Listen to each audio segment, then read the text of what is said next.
1961, activistas de los derechos civiles en los Estados Unidos comenzaron una serie de lo que se llamaron Freedom Rides. Los activistas viajaron en autobuses interestatales hacia los estados segregados del sur de los Estados Unidos y luego trataron de usar los baños, las salas de espera, los comedores o las fuentes de agua en las terminales de autobuses segregados. Y entre los amantes de la libertad se encontraba un estudiante afroamericano de 21 años de un seminario llamado John Lewis. Cuando intentó ingresar a la zona de espera segregada de una estación de autobuses en Carolina del Sur, fue golpeado severamente por Elwyn Wilson, quien tenía fuertes creencias sobre los de origen étnico distinto al suyo. 48 años más tarde, MSNBC dio la noticia de que Wilson, arrepentido, se había disculpado por su odio y racismo durante tanto tiempo. John Lewis, ahora un senador, aceptó voluntariamente la disculpa de Wilson y le ofreció su perdón.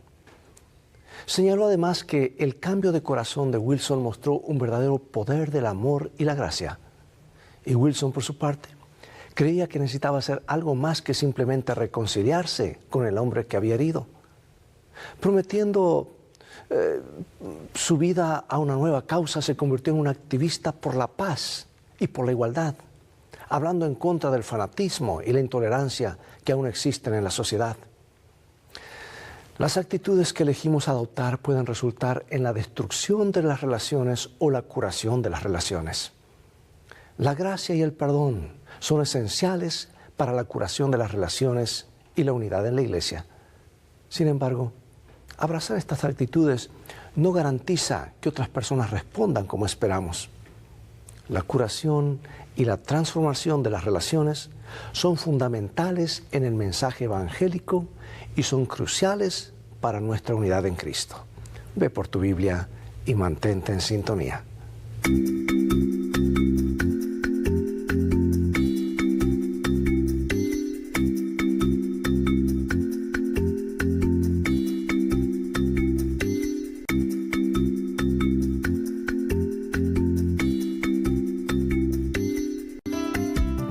Lecciones de Vida, un estudio semanal de las lecciones de la Escuela Sabática. Comencemos con este texto bíblico, Romanos 5:10. Porque si siendo enemigos fuimos reconciliados con Dios por la muerte de su Hijo, mucho más estando reconciliados seremos salvos por su vida. Como hemos visto, incluso después de Pentecostés, las relaciones entre los creyentes a veces eran tensas. El Nuevo Testamento registra repetidos ejemplos de la forma en que los líderes de la iglesia y los miembros individuales lidiaban con tales desafíos. Estos principios son extremadamente valiosos para la iglesia de hoy, porque revelan los resultados positivos que pueden surgir cuando utilizamos los principios bíblicos para enfrentar los conflictos y preservar nuestra unidad en Cristo. En la lección de hoy nos enfocaremos en las relaciones restauradas y en cómo las relaciones humanas impactan nuestra unidad en Cristo. El ministerio del Espíritu Santo implica acercar a las personas a Dios y a los demás. Incluye derribar las barreras en nuestra relación con Dios y derribar las barreras en nuestras relaciones con los demás. En resumen, la mayor demostración del poder del Evangelio no es necesariamente lo que dice la iglesia, sino cómo vive la iglesia. Jesús dijo: en esto conocerán todos que sois mis discípulas, si tuvieses amor los unos con los otros. Sin este amor, todo lo que hablemos sobre la unidad de la iglesia quedará en la nada. Bueno, Pablo y Bernabé trabajaron juntos para testificar de Jesús, pero tenían un desacuerdo sobre si podían confiar en alguien tan temeroso como Juan Marcos.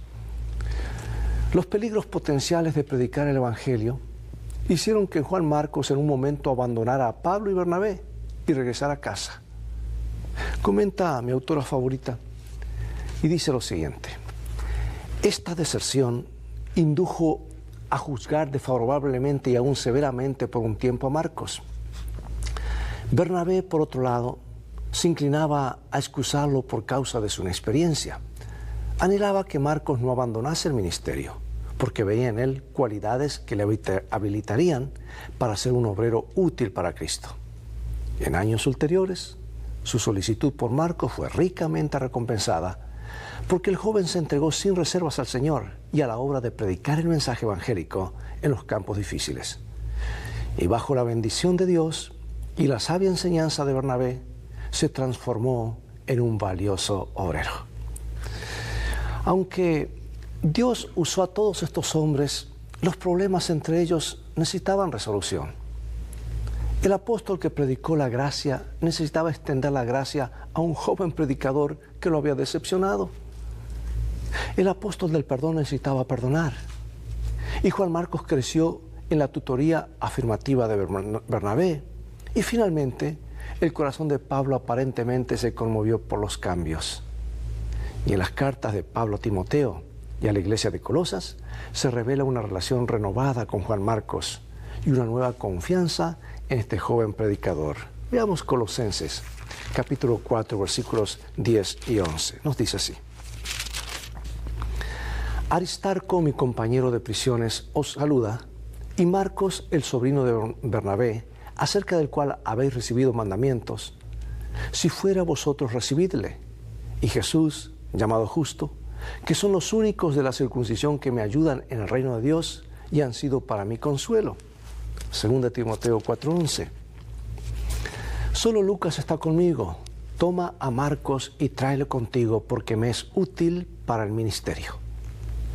Bueno, aunque los detalles de la reconciliación de Pablo con Juan Marcos pueden ser incompletos, el registro bíblico es claro. Juan Marcos se convirtió en uno de los compañeros de confianza del apóstol. Y Pablo recomendó a Juan Marcos como un compañero de trabajo a la iglesia de Colosas. Y al final de la vida de Pablo, animó encarecidamente a Timoteo a llevar a Juan Marcos con él a Roma, porque dice, me era útil para mí, para el ministerio. El ministerio de Pablo fue enriquecido por el joven predicador, a quien obviamente había perdonado. Y aquí quiero hacer una pausa, porque el perdón logra muchas cosas. ¿Cuántas veces, como dije en otra lección, colocamos a la persona y al problema en el mismo paquete y como no nos sirve lo que la persona dice o piensa, enseguida lo echamos, por decir así, por la borda, ya no nos sirve? Requiere mucha madurez cristiana discutir ideas, conceptos, sin mezclarlo con lo más precioso que Dios tiene en la tierra, esa persona, ese individuo. Es muy común en el mundo hispano tomar el mismo paquete y hacerlos a un lado porque no me sirve, o tal vez me estorba, o tal vez es una competencia para mí. Lo bueno es discutir ideas. Hasta el apóstol falló en esto. Tuvo preconceptos y prejuicios de que tal vez el muchacho no servía porque falló una vez, pero Dios siempre nos da nuevas oportunidades. ¿Qué sería si el Señor nos echase a un lado cuando cometemos un error? ¿Y cuántos cometemos por día? Jesús contó claramente de que debemos perdonar 70 veces 7 si es necesario, sea infinitamente, como Él nos perdona a nosotros. Y contó varias parábolas al respecto. Dios nos ayude a ver en cada persona un ciudadano del reino de los cielos y ser tolerantes, amables, bondadosos, aún con los que se equivocan y aún tal vez con los que hablan mal de nosotros por detrás. Y ahora resulta que la barrera entre ellos había sido quebrantada. Y ahora pudieron trabajar juntos en la causa del Evangelio. Cualesquiera que fueran los problemas entre ellos, y por muy justificado que Pablo creyera estar con respecto a su actitud anterior hacia Juan Marcos, ahora todo había quedado atrás y eso es lo interesante, un nuevo capítulo. Por eso surge la pregunta, ¿cómo podemos aprender a perdonar a quienes nos han herido o decepcionado? Al mismo tiempo, ¿por qué el perdón no siempre incluye una restauración completa de una relación previa? Mientras estaba encarcelado en Roma, Pablo se encontró con un esclavo fugitivo llamado Onésimo, que había huido de Colosas a Roma. Y Pablo se dio cuenta de que él personalmente conocía al maestro de Onésimo, porque la epístola a Filemón es el llamado personal de Pablo a su amigo con respecto a una relación restaurada con el esclavo fugitivo. Las relaciones le importaban a Pablo. El apóstol sabía que las relaciones rotas son perjudiciales para el crecimiento espiritual y la unidad de la iglesia. Filemón era un líder de la iglesia en Colosas. Si albergara amargura hacia Onésimo, esta ensombrecería su testimonio cristiano y el testimonio de la iglesia ante la comunidad no creyente. Por eso la pregunta, ¿qué principios importantes sobre las relaciones restauradas podemos encontrar en la palabra de Dios y especialmente en estos versículos? Mira lo que dice Filemón, un libro muy cortito, y voy a leer varios versículos. En realidad es un solo capítulo, del 1 al 25. Dice: Pablo, prisionero de Jesucristo y el hermano Timoteo, al amado Filemón, colaborador nuestro, y a la amada hermana Apia, y a Arquipo, nuestro compañero de milicia, y a la iglesia que está en tu casa. Gracia y paz a vosotros, de Dios nuestro Padre y del Señor Jesucristo. Doy gracias a mi Dios, haciendo siempre memoria de ti en mis oraciones, porque oigo del amor y de la fe que tienes hacia el Señor Jesús, y para con todos los santos, para que la participación de tu fe sea eficaz en el conocimiento de todo el bien que está en vosotros por Cristo Jesús. Te ruego por mi hijo Onésimo, a quien engendré en mis prisiones, el cual en otro tiempo te fue inútil, pero ahora a ti y a mí nos es útil, el cual vuelvo a enviarte. Tú pues recíbele como a mí mismo, porque quizá para esto se apartó de ti por algún tiempo, para que le recibieses para siempre. No ya como esclavo, sino como más que esclavo, como hermano amado, mayormente para mí, pero cuanto más para ti, tanto en la carne como en el Señor. Así que si me tienes por compañero, recíbele como a mí mismo. Y si en algo te dañó o te debe, ponlo a mi cuenta. Bueno, esto, amigos, a primera vista es algo sorprendente que Pablo no hablara más enérgicamente contra los males de la esclavitud. Pero la estrategia de Pablo fue mucho más efectiva. El Evangelio idealmente rompe todas las distinciones de clase. Y aquí el apóstol envió a Onésimo a Filemón de regreso, ya no como un esclavo, sino como su hijo en Jesús y como el hermano amado de Filemón en el Señor. Una relación restaurada. Pablo sabía que los esclavos fugitivos tenían un futuro muy sombrío. No había futuro. Podrían ser detenidos en cualquier momento. Estaban condenados a una vida de indigencia y pobreza. Pero ahora, como hermano de Filemón en Cristo y trabajador voluntario, Onésimo podría tener un futuro mejor, un brillante futuro. Su comida, alojamiento y trabajo podrían estar seguros bajo Filemón. La restauración de una relación rota podría marcar una diferencia dramática en tu vida.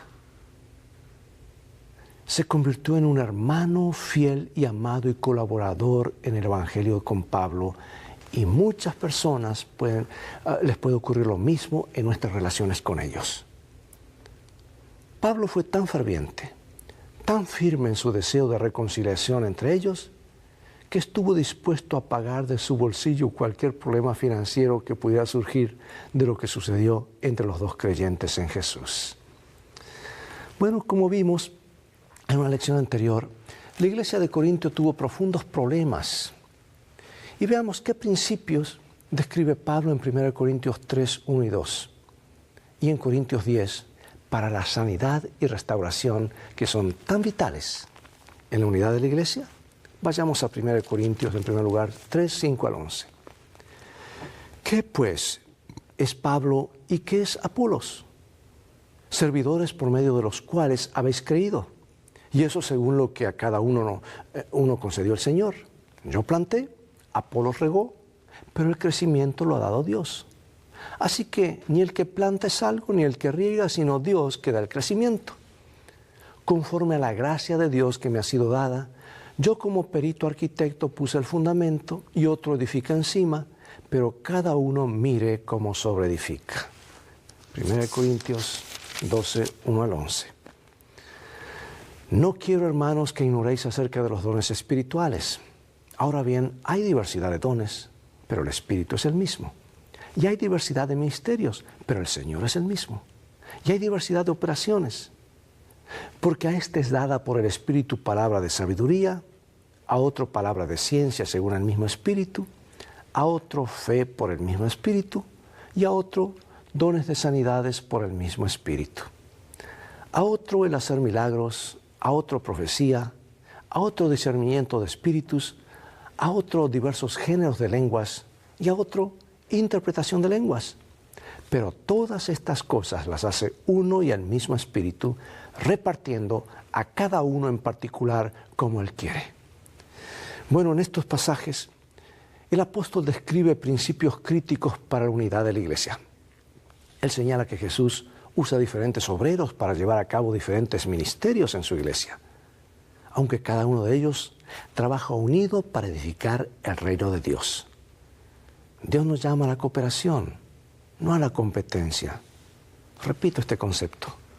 Dios nos llama a la cooperación, no a la competencia. Profundo, ¿verdad? Fácil decirlo, difícil aplicarlo, porque surge de nuestra naturaleza siempre a veces competir, estar por encima, porque criticamos la mayor parte de las veces, porque en nuestra debilidad, en nuestra pequeñez, queremos que la otra persona esté inferior a nosotros y nos sentimos bien hablando mal de los demás, porque eso nos hace sentir a nosotros como, oh, yo no hago eso. Pero alguien dijo una vez, apagando la vela de los demás, no haces que la tuya brille más. Absolutamente no. Cada creyente, hermano y amigo, es dotado por Dios para cooperar en ministrar al cuerpo de Cristo y servir a la comunidad. No hay regalos mayores o menores, todos son necesarios en la iglesia de Cristo. Por eso quiero hacer una pausa aquí y decir, tú como miembro, aunque digas yo no tengo talento, tú eres extremadamente importante, eres un ladrillo en la pared, en el edificio del Señor. Y si el Señor te llamó es porque Él vio en ti a alguien que puede utilizar de una forma poderosa en este tiempo final. Es cierto que nadie es indispensable, pero si Dios llama, Él habilita y lo hace con un propósito. Cada uno es importante en el reino de Dios. Es por eso que nosotros como pastores y como líderes debemos tratar a todos con igualdad, sabiendo que el Señor dio un don aquí, ese don es importante. Si dio otros 5 o 6 dones, otros más talentos, todos son importantes porque todos tienen parte que cumplir en la edificación del cuerpo de Cristo. Somos el cuerpo de Cristo. O sea que nuestros dones dados por Dios no son para exhibición egoísta. Y el Espíritu Santo los da para el servicio en la difusión del Evangelio. Bueno, todas las comparaciones con otros son imprudentes, ¿sabes? Porque nos harán sentir desanimados o arrogantes, para un lado o para otro. Si pensamos que los demás son muy superiores a nosotros, nos sentiremos abatidos cuando nos comparemos con ellos y nos desanimaremos fácilmente en cualquier ministerio en el que estemos. Pero lo opuesto es también cierto. Si pensamos que nuestras labores para Cristo son más efectivas de lo que es el trabajo de otros, entonces nos sentiremos orgullosos, que es el último sentimiento que cualquier cristiano debería albergar. Ambas actitudes paralizan nuestra efectividad para Cristo y la comunión que tenemos entre nosotros. Y aquí quiero decir algo, hermano y hermana. Cuando usemos la boca, usemos el correo o los textos, que sea para edificar. ¿A cuántos de ustedes les gusta que se hable mal de usted? A nadie, ¿verdad? Entonces hagamos eso con los demás. Estamos, como dicen en inglés, we are in the business to build relationship. Estamos en el negocio, en la tarea de crear puentes y crear relaciones, no en crear abismos ni cismas. Porque al trabajar dentro de la esfera de influencia que Cristo nos ha dado, y cuando lo hacemos con alegría, reconociendo a los demás, encontraremos alegría y satisfacción en nuestro testimonio de Cristo. Nuestras labores complementarán los esfuerzos de otros miembros y la Iglesia de Cristo hará grandes progresos para el reino. ¿Puedes pensar en alguien cuyos dones en el ministerio te hayan puesto celoso? No es demasiado difícil pensar en eso, ¿verdad? Y al mismo tiempo, ¿con qué frecuencia te has sentido orgulloso de tus dones en contraste con lo de los demás? Independientemente del lado en que caigamos, ¿cómo podemos aprender las actitudes desinteresadas que son necesarias para mantener nuestra unidad con Cristo? ¿Qué es el perdón? ¿Justifica el perdón el comportamiento de alguien que nos ha hecho un daño horrible? ¿Mi perdón depende del arrepentimiento del ofensor? ¿Qué pasa si el que está enojado no merece mi perdón? Veamos estos pasajes que nos ayudan a comprender la naturaleza bíblica del perdón, porque estamos tocando un tema muy personal que nos afecta a cada uno. Romanos 5, del 8 al 11.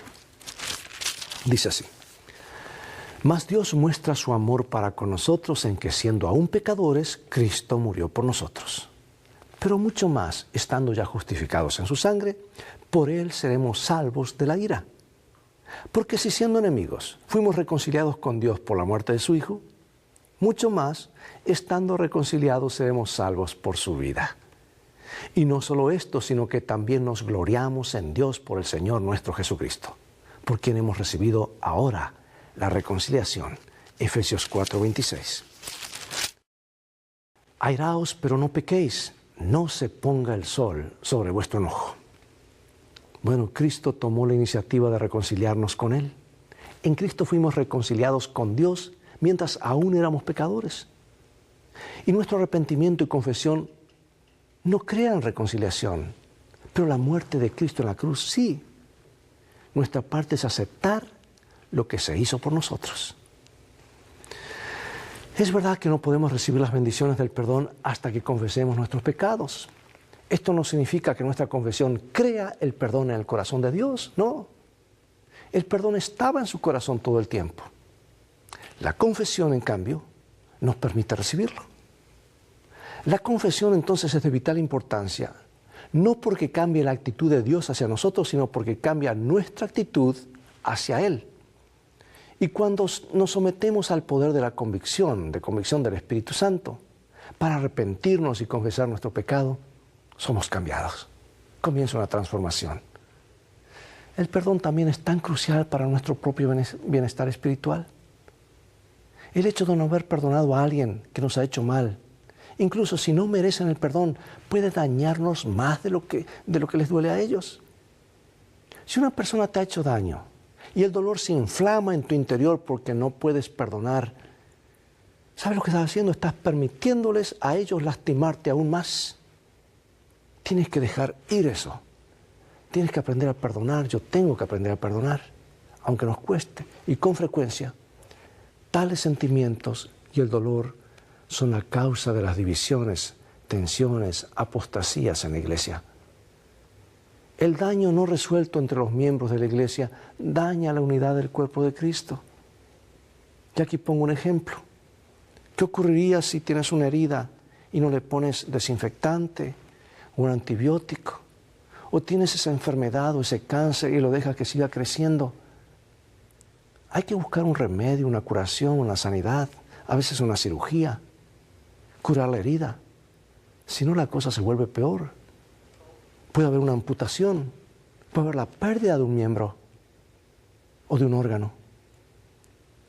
El perdón está liberando a otro de nuestra condena porque Cristo nos ha liberado de su condenación. No justifica el comportamiento de otros hacia nosotros. Podemos reconciliarnos con alguien que nos ha agraviado porque Cristo nos reconcilió consigo mismo cuando lo perjudicamos. Podemos perdonar porque estamos perdonados. Podemos amar porque somos amados. ¿Sabes tú que el perdón, al igual que el amor, es una elección? Podemos elegir perdonar a pesar de las acciones o actitudes de otra persona. Y este es el verdadero espíritu de Jesús. Ahora pregunto, ¿cómo puede enfocarnos en el perdón que tenemos en Cristo? Enfocarnos en eso, ayudarnos a aprender a perdonar a los demás. ¿Por qué este perdón es un aspecto tan esencial de nuestra experiencia cristiana? Veamos ahora la restauración y la unidad.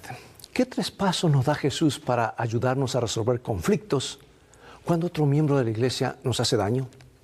¿Cómo debemos aplicar estas palabras en nuestras situaciones contemporáneas? Vamos al Evangelio de Mateo 18, versículos 15 al 17. Dice, ¿por qué? Por tanto, si tu hermano peca contra ti, ve y repréndele estando tú y él solos. Si te oyere, has ganado a tu hermano. Mas si no te oyere, toma contigo a otros dos, a uno o dos, para que en boca de 2 o 3 testigos contes toda palabra. Si no los oyera a ellos, dilo a la iglesia, y si no oyera a la iglesia, tenle por gentil y publicano. Bueno, el deseo de Jesús es dar el consejo de Mateo 18. Al darlo, es mantener el conflicto interpersonal dentro de la iglesia de un grupo lo más pequeño posible. No hacerlo público ni confesar los pecados de los demás. Su intención es que las 2 personas involucradas resuelvan el problema entre ellos mismos. Es por eso que Jesús declara, si tu hermano peca contra ti, ve y cuéntale, habla con él y tú solos, arreglan las cosas. Y a medida que aumenta el número de personas involucradas en un conflicto entre 2 individuos, se puede crear más contención y más puede afectar el compañerismo de otros creyentes. Porque la gente toma partido y se dibujan líneas de batalla. Pero cuando los cristianos intentan resolver sus diferencias en privado y en el espíritu del amor cristiano y la comprensión mutua, se crea un clima de reconciliación, un clima saludable. Y la iglesia debe ser el lugar más saludable de este planeta, donde hay perdón, reconciliación, porque estamos conectados con Jesús. La atmósfera es correcta para que el Espíritu Santo ahora trabaje con ellos mientras se esfuerzan por resolver sus diferencias. En ocasiones las apelaciones personales para la resolución de conflictos son ineficaces y en esos casos Jesús nos invita a llevar 1 o 2 más con nosotros. Este segundo paso en el proceso de reconciliación siempre debe seguir al primer paso. El objetivo es unir a las personas, no separarlas más. ¿Captas? Los 1 o 2 que se unen a la parte ofendida no vienen a probar su punto ni a unirse para culpar al otro individuo.